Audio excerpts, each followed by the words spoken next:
আসসালামু আলাইকুম প্রিয় শিক্ষার্থীরা, আমরা এই পর্বে কথা বলবো নবম অধ্যায়ের টাইপ 2 নিয়ে। তো এই টাইপে দেখো কি কি বিষয় নিয়ে আলোচনা করা হবে। এই টাইপের মূল ফোকাসে থাকবে ক্ষারক, ক্ষার ও এদের সাথে অম্লের বিক্রিয়া, অর্থাৎ আমরা ক্ষারক এবং ক্ষারকে ফোকাস করব এবং এই ক্ষারকের সাথে বা ক্ষারের সাথে অম্লের বিক্রিয়া যে প্রোডাক্টগুলো হয় মানে লবণ পানি হবে, দেন ওইগুলো নিয়ে আমরা কথা বলবো। আচ্ছা, তো তাহলে চলো আমরা যাচ্ছি আমাদের যে ধারাবাহিকভাবে যে প্রশ্নগুলো আসবে সেই প্রশ্নের উত্তরে। দেখো এখানে ফার্স্ট কোশ্চেন। আচ্ছা, প্রথম প্রশ্নটি হচ্ছে কোনটি ক্ষারীয় লবণ, কোনটি ক্ষারীয় লবণ। আচ্ছা, তো এই জাতীয় প্রশ্নের অ্যান্সার তোমরা দিবা কিভাবে? যতগুলো অপশন থাকবে পানির সাথে বিক্রিয়া করবা, দেখবে যে কি অম্ল বা কি ক্ষার তৈরি হয়। তো এখানে সঠিক অ্যান্সারটা হচ্ছে ক নাম্বারটা।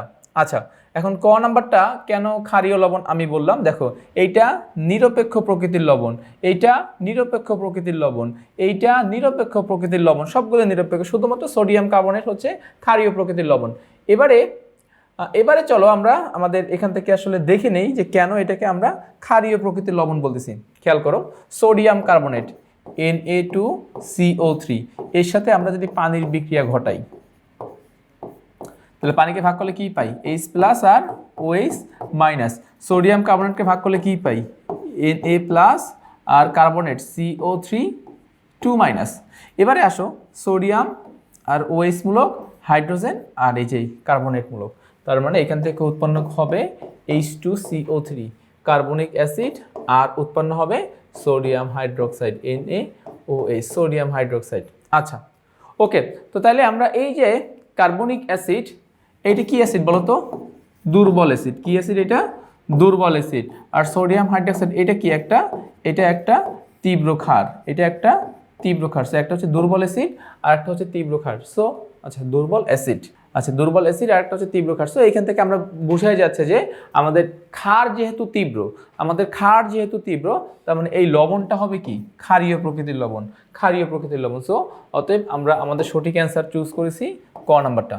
আচ্ছা, কোনটি অধিক ক্ষারীয়? এখানে চারটা অপশনের মধ্যে কোনটা অধিক ক্ষারীয়? তো আমাদের কিন্তু পিএইচ এর একটা কনসেপ্ট আছে যে পিএইচ এর মান যার যত বেশি হবে সে তত ক্ষারীয় হবে। তো এই যে চারটা অপশনের মধ্যে সব থেকে বেশি পিএইচ এর মান হচ্ছে অগ্ন্যাশয় রসের। কত বলো তো সেটা? প্রায় 8.1 এর কাছাকাছি। বাকি অপশনগুলোর পিএইচ এর মান 8.1 থেকে নিচে, শুধুমাত্র অগ্ন্যাশয় রসের পিএইচ এর মান 8 বা তার থেকে উপরে, বিধায় অধিক ক্ষারীয় অপশনের মধ্যে আমরা এটাকে চুজ করতে পারবো। আচ্ছা, দেন যাচ্ছে আমরা পরবর্তী প্রশ্ন। দেখো কি বলছে, কোনটি ক্ষার নয়? আচ্ছা বলো তো, ক্ষার হওয়ার জন্য দুইটা শর্ত। নাম্বার 1, তার মধ্যে OH মূলক থাকতে হবে, এরকম OH মূলক তার মধ্যে থাকতে হবে। আর নাম্বার 2, তাকে পানিতে দ্রবীভূত হতে হবে। সো এই দুইটা শর্ত যারা ফিল আপ করতে পারবে তাদেরকে আমরা ক্ষার বলতে পারবো। এখন এখানে খেয়াল করো, ক্ষার নয় কথা বলছে, তার মানে সঠিক অ্যান্সারটা হচ্ছে খ নাম্বার। প্রথম কথা হচ্ছে এদের সবার মাঝখানে OH মূলক আছে, সবার। তাহলে OH মূলকের বিবেচনায় সবাই এখানে ক্ষার হতে পারে, কিন্তু এই ফেরাস হাইড্রোক্সাইডটা পানিতে অদ্রবণীয়, পানিতে অদ্রবণীয়। সো যেহেতু সে সেকেন্ড শর্তটা ফিল আপ করছে না, পানিতে অদ্রবণীয়, অতএব তাকে আমরা কি বলতে পারবো? তাকে আমরা ক্ষারক বলতে পারবো, কিন্তু ক্ষার বলতে পারবো না। আচ্ছা, যাচ্ছি এর পরবর্তী প্রশ্ন। দেখো কি বলতেছে, অ্যামোনিয়াম হাইড্রোক্সাইড NH4OH, এটা OH মূলক আছে এবং পানিতে সে দ্রবণীয়, দুইটাই OH মূলক আছে এবং সে পানিতে দ্রবণীয়, অতএব তাকে আমরা ক্ষার বলতে পারবো, ক্ষার। আচ্ছা, যাকে তুমি ক্ষার বলতে পারবা তাকে আবার তুমি ক্ষারকও বলতে পারবা। মানে কথা হচ্ছে ক্ষারক হচ্ছে সবাই, মানে তুমি সবাইকেই যদি ক্ষারক নামে ডাকো তাহলে সেটা ভুল হবে না, কিন্তু ক্ষারকে মানে আমরা সকলকে ক্ষারক নামে ডাকতে পারবো, কিন্তু সকলকে ক্ষার নামে ডাকতে পারবো না। একটু আগে তোমাদেরকে দেখালাম যে ক্ষার হওয়ার জন্য দুইটা শর্ত, OH মূলক থাকতে হবে, পানিতে দ্রবণীয় হতে হবে। সে দুইটা শর্ত যদি সে ফিল আপ করে তখন সে ক্ষারকও হবে, ক্ষারও হবে। আর যে কোনো একটা শর্ত ফিল আপ না করলে সে শুধু ক্ষারক হবে, কিন্তু সে ক্ষার হবে না। আচ্ছা, সো দুইটা শর্তে ফিল আপ করতেছে, ক্ষার এবং ক্ষারক। এবং এরপরটা দেখো, জলীয় দ্রবণে আংশিক, আচ্ছা জলীয় দ্রবণে আংশিক বিয়োজিত হয়, আমরা কথাটা লিখে দেই, জলীয় দ্রবণে আংশিক বিয়োজিত হয় বা আংশিক আয়নিত হয়, যেটাই হোক না কেন জলীয় দ্রবণে আংশিক বিয়োজিত হয়। এটা কি বলছে দেখো, অ্যামোনিয়াম হাইড্রোক্সাইড একটা দুর্বল ক্ষার। তার মানে যেহেতু সে দুর্বল ক্ষার, অতএব আমরা এখান থেকে আমরা অ্যামোনিয়াম আয়ন বা হাইড্রোক্সিল আয়ন আমরা পাবো ঠিকই, কিন্তু আমরা অনেক বেশি হাইড্রোক্সিল আয়ন এখান থেকে পাবো না, যেহেতু আগেই বলছি এটা একটা দুর্বল ক্ষার, এটা একটা দুর্বল ক্ষার, অতএব এখান থেকে আমরা অনেক বেশি পাবো না, আমরা আংশিক হাইড্রোক্সিল আয়ন বা আংশিক অ্যামোনিয়াম আয়ন এখান থেকে পেতে পারি। তো এটা একটা ক্ষার, জলীয় দ্রবণে আংশিক আয়নিত হয়, এটি একটি ক্ষারক। তার মানে কি তিনটা অপশনে আমার কি হবে, সঠিক হবে। তো আমরা আমাদের নেক্সট যে পৃষ্ঠা আছে আমরা সেখানে গিয়ে দেখি যে আসলে কোন কোন অপশনগুলোকে এখানে সঠিক বলা যায়। ওকে, তো দেখো আমরা একটু আগে তিনটা প্রশ্নের অ্যান্সার সঠিক পেয়েছিলাম, অতএব আমাদের এখানে সঠিক অ্যান্সারটা হবে ঘ নাম্বার।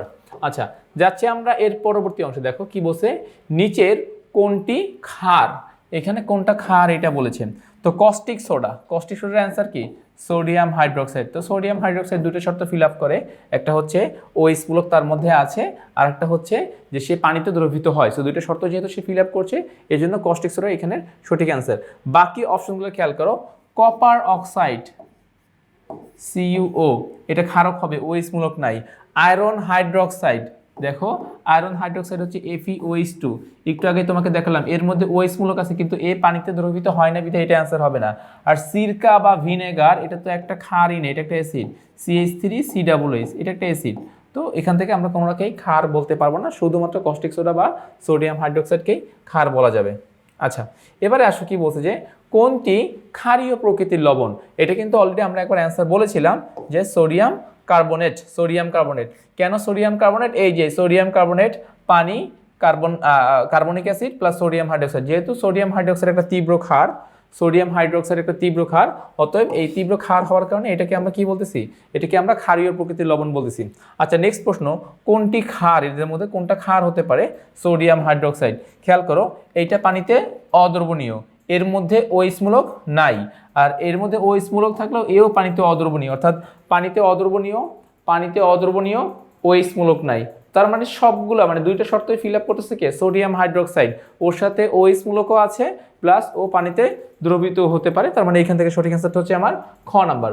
আচ্ছা, দেন আমরা যাচ্ছি এর পরবর্তী অংশ। দেখো নিচের কোনটি লাল লিটমাসকে নীল করে।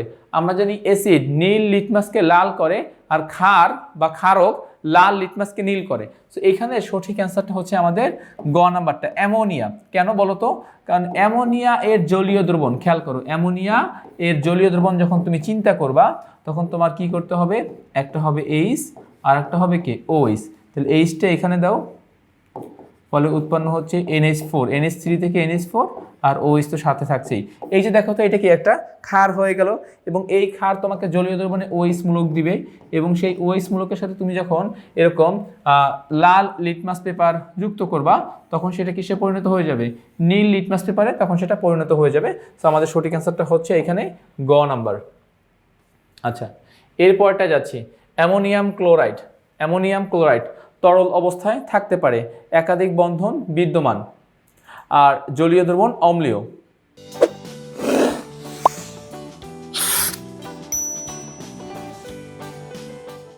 তো দেখো আমরা এখন অপশনগুলো চুজ করি। প্রথমে 1 নম্বর অপশনটাই মিথ্যা। কেন বলতো, তরল বলছে, এইটা কি পদার্থ, এইটা একটা উদ্বায়ী পদার্থ, ঠিক আছে। সো উদ্বায়ী পদার্থের কোনো তরল অবস্থা নাই, এটা কঠিন থেকে সরাসরি গ্যাসীয় অবস্থায় রূপান্তরিত হয়, গ্যাসীয় অবস্থা থেকে আবার পুনরায় কঠিনে ফিরে আসে, এটা মিথ্যা। একাধিক বন্ধন বিদ্যমান, এটা সত্য। অ্যামোনিয়াম ক্লোরাইড, তো এটা খেয়াল করো, ফার্স্ট হচ্ছে অ্যামোনিয়া সমযোজী বন্ধন প্লাস এর সাথে হাইড্রোজেন আয়ন যুক্ত করো, H+ যুক্ত করো, ফলে উৎপন্ন হবে সন্নিবেশ সমযোজী বন্ধন NH4+, সন্নিবেশ সমযোজী বন্ধন। আর এই যে NH4+, এটা একটা ক্যাটায়ন, এর সাথে যদি আমরা অ্যানায়ন Cl- নেই উৎপন্ন হবে NH4Cl আয়নিক। তার মানে এখানে 3 রকমের বন্ধন পাওয়া যাচ্ছে, শুধু অ্যামোনিয়া সমযোজী, অ্যামোনিয়ার সাথে হাইড্রোজেন আয়ন যুক্ত করে সন্নিবেশ সমযোজী, আর এই ক্যাটায়নের সাথে Cl- যুক্ত করে অ্যামোনিয়াম ক্লোরাইড, এটা হচ্ছে আমাদের আয়নিক। আচ্ছা, এর জলীয় দ্রবণ অম্লীয়, অবশ্যই এর জলীয় দ্রবণ অম্লীয় হবে। অ্যামোনিয়াম ক্লোরাইডের জলীয় দ্রবণ নিয়ে আমরা একটু কথা বলি। দেখো অ্যামোনিয়াম ক্লোরাইড, ওকে, দেখো H2O, তাহলে পানিকে দুই ভাগে ভাগ করো, H আর OH। এবার এই অ্যামোনিয়ামের সাথে OH দাও আর H এর সাথে Cl দাও, তাহলে বিক্রিয়া করে কি উৎপন্ন হচ্ছে, HCl প্লাস অ্যামোনিয়াম হাইড্রোক্সাইড। এখন এখানে HClটা কি বলতো, শক্তিশালী অম্ল না, শক্তিশালী অ্যাসিড না, যেহেতু HCl একটা শক্তিশালী অম্ল আর অ্যামোনিয়াম হাইড্রোক্সাইড একটা দুর্বল ক্ষার, অ্যামোনিয়াম হাইড্রোক্সাইড একটা দুর্বল ক্ষার। তো যেহেতু এখান থেকে এটা পাচ্ছি, অতএব আমরা বলতে পারি যে হ্যাঁ, শক্তিশালী অম্ল থাকার কারণে আমরা এটাকে কি বলতে পারবো, একটা অম্লীয় লবণ বলতে পারবো। সেই জন্যই বলা হচ্ছে যে এর জলীয় দ্রবণটা অম্লীয়, বলতে অ্যাসিডের যেহেতু অ্যাসিড শক্তিশালী, এই জন্য জলীয় দ্রবণটা অম্লীয় বলতেছে। সো 1 মিথ্যা, 2 এবং 3 সঠিক। অতএব আমরা 23 এর সঠিক অ্যান্সার পাচ্ছি গ নাম্বার। 23 এর সঠিক অ্যান্সারটা পাচ্ছি গ নাম্বার। আচ্ছা, এবারে যাচ্ছি 24-এ। দেখো কি বলতেছে এখানে। 24-এ বলতেছে যে একটা প্রশ্ন, এই প্রশ্ন থেকে 24 নম্বর প্রশ্নের অ্যান্সার আমাকে দিতে হবে। তো বলতেছে যে 1 নং বিক্রিয়ায় উৎপন্ন অদক্ষেপটির বর্ণ কিরূপ। তাহলে মানে আমাদের 2 নম্বর বিক্রিয়া নিয়ে কোনো কনসার্ন করার দরকার নেই। তাহলে 1 নং বিক্রিয়ায় আচ্ছা অ্যালুমিনিয়াম ক্লোরাইড, তারপরে হচ্ছে অ্যামোনিয়াম হাইড্রোক্সাইড, আর এখান থেকে জাস্ট তুমি এটা যদি ফিল আপ করো, তাহলে এর নাম কি হবে, এর নাম হবে অ্যামোনিয়াম ক্লোরাইড। আচ্ছা ওকে, এবারে আমরা যাচ্ছি এর পরবর্তী প্রশ্নে। তো এই প্রশ্নে বলছে কীরকম হবে বলতো, যেহেতু অ্যালুমিনিয়াম হাইড্রোক্সাইড কি বলতো সাদা জেলির মতো, সো এখান থেকে আমাদের সঠিক অ্যান্সারটা হবে সাদা। লালচে বাদামি হয় এফি এর ক্ষেত্রে, আমরা লালচে বাদামি নেই। তারপর সবুজ নেই এফি এর ক্ষেত্রে, হালকা নীল নেই কপারের ক্ষেত্রে। সো অ্যালুমিনিয়ামের জন্য আমাদের সাদাই এখান থেকে সঠিক অ্যান্সার আমরা নিতে পারবো।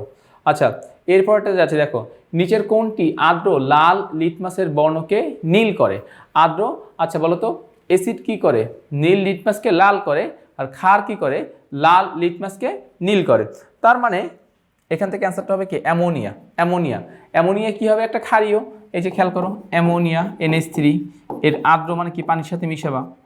তো পানির সাথে মিশালে 2 ভাগে ভাগ করো, H আর OH, এইচটা যাও এখানে, তাহলে NH3 আর H মিলে কি হবে NH4, কি হবে NH4, আর এখান থেকে পাচ্ছ কি OH, NH4OH। তাহলে ক্ষার, তাহলে আমরা জানি ক্ষার লাল লিটমাসকে নীল করে। তার মানে এখান থেকে সঠিক অ্যান্সারটা কত হবে, সঠিক অ্যান্সারটা হচ্ছে গ নাম্বার।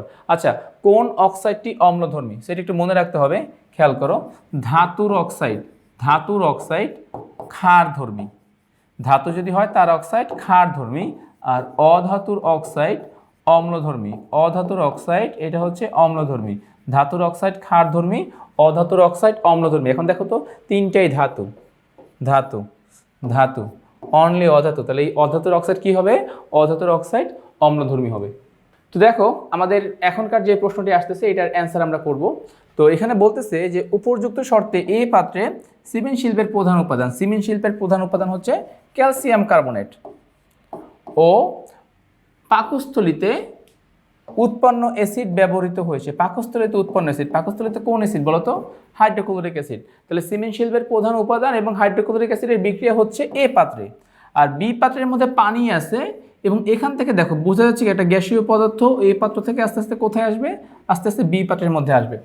আচ্ছা, তো আমরা এখন এখান থেকে একটু দেখি যে কি করা যায়। সো ফার্স্টে বিক্রিয়াটা দেখো, ক্যালসিয়াম কার্বনেট আর হাইড্রোক্লোরিক অ্যাসিডের মধ্যে বিক্রিয়া হলে ক্যালসিয়াম যাবে ক্লোরিনের সাথে, উৎপন্ন করবে ক্যালসিয়াম ক্লোরাইড। হাইড্রোজেন বিক্রিয়া করবে অক্সিজেনের সাথে, উৎপন্ন করবে পানি, আর এখান থেকে উৎপন্ন হচ্ছে কার্বন ডাইঅক্সাইড। তাহলে আমরা যে তিনটা ফলাফল পাচ্ছি, একটা হচ্ছে ক্যালসিয়াম ক্লোরাইড, একটা হচ্ছে পানি, একটা হচ্ছে কার্বন ডাইঅক্সাইড। ফাইন, তাহলে আমরা এইটুকু কথা এখান থেকে জানতে পারলাম। এবারে আসো, এইখান থেকে আমরা আমাদের প্রশ্নগুলোর অ্যান্সার দেওয়ার চেষ্টা করব। দেখো, প্রথম পয়েন্ট হচ্ছে এ পাত্রে উৎপন্ন গ্যাস অম্লধর্মী। এ পাত্রে কোন গ্যাস উৎপন্ন হয়েছিল, carbon dioxide gas. Carbon dioxide gas পানির সাথে বিক্রিয়া করে কি উৎপন্ন করতে পারে, কার্বনিক অ্যাসিড H2CO3। সো যেহেতু কার্বন ডাইঅক্সাইড গ্যাস পানির মধ্যে বিক্রিয়া করে কার্বনিক অ্যাসিড উৎপন্ন করতেছে, এজন্য এটাকে আমরা বলতে পারবো যে এ পাত্রে উৎপন্ন গ্যাস অম্লধর্মী, এটা ট্রু। নাম্বার 2, বি পাত্রে উৎপন্ন যৌগ মৃদু তড়িৎ বিশ্লেষ্য। দেখো এটাও কিন্তু সত্য। এই যে আমাদের বি পাত্রের মধ্যে পানি ছিল আগে থেকেই, আর কার্বন ডাইঅক্সাইড গ্যাস এ পাত্র থেকে আস্তে আস্তে বি পাত্রের দিকে গিয়েছে। তাহলে কার্বন ডাইঅক্সাইড এবং পানি বিক্রিয়া করে কার্বনিক অ্যাসিড উৎপন্ন করেছে। কার্বনিক অ্যাসিড একটা দুর্বল অ্যাসিড, তো যেহেতু সে দুর্বল অ্যাসিড সেহেতু সে 100% বিয়োজিত হয় না। কার্বনিক অ্যাসিডকে ভাঙলে আমরা কি পাই, হাইড্রোজেন আয়ন, আর কি পাই, কার্বনেট আয়ন। হাইড্রোজেন আয়ন আর পাই আমরা কার্বনেট আয়ন, ঠিক আছে। সো এটাও সত্য। আর 3 নাম্বার, বি পাত্রে সংঘটিত বিক্রিয়াটি রেডক্স বিক্রিয়া, এইটা মিথ্যা। কার্বনিক অ্যাসিডের বিক্রিয়াতে দেখো এখানে জারণ মানের কোনো পরিবর্তন ঘটছে না, এখানে জারণ মান যেভাবে আছে ঠিক সেইভাবে। কার্বনের জারণ মান উৎপাদে কত, +4, হাইড্রোজেন কত, +1, অক্সিজেন কত, -2, এখানে অক্সিজেন -2, হাইড্রোজেন +1, অক্সিজেন -2, কার্বন +4। ঠিক আছে। সো দেখো জারণ মান জাস্ট যেইভাবে ছিল জারণ মান ঠিক সেইভাবে আছে, এজন্য 3 নাম্বার পয়েন্টটা মিথ্যা। আমরা এখান থেকে সঠিক অ্যান্সার নিতে পারবো ক নাম্বার। ওকে, তো তাহলে আমরা আমাদের এই প্রশ্নের মানে এই পর্বের মধ্যে যতগুলো প্রশ্ন ছিল সমস্ত প্রশ্নগুলো কিন্তু আমরা কমপ্লিট করে ফেলেছি। আমি আশা করতেছি তোমরা এইটুকু অংশ প্রপারলি বুঝতে পেরেছো। তো আজ এ পর্যন্তই, নতুন কোনো পর্বে আবার তোমাদের সাথে দেখা হবে। ততক্ষণ পর্যন্ত তোমরা সবাই ভালো থাকো, সুস্থ থাকো, আল্লাহ হাফেজ।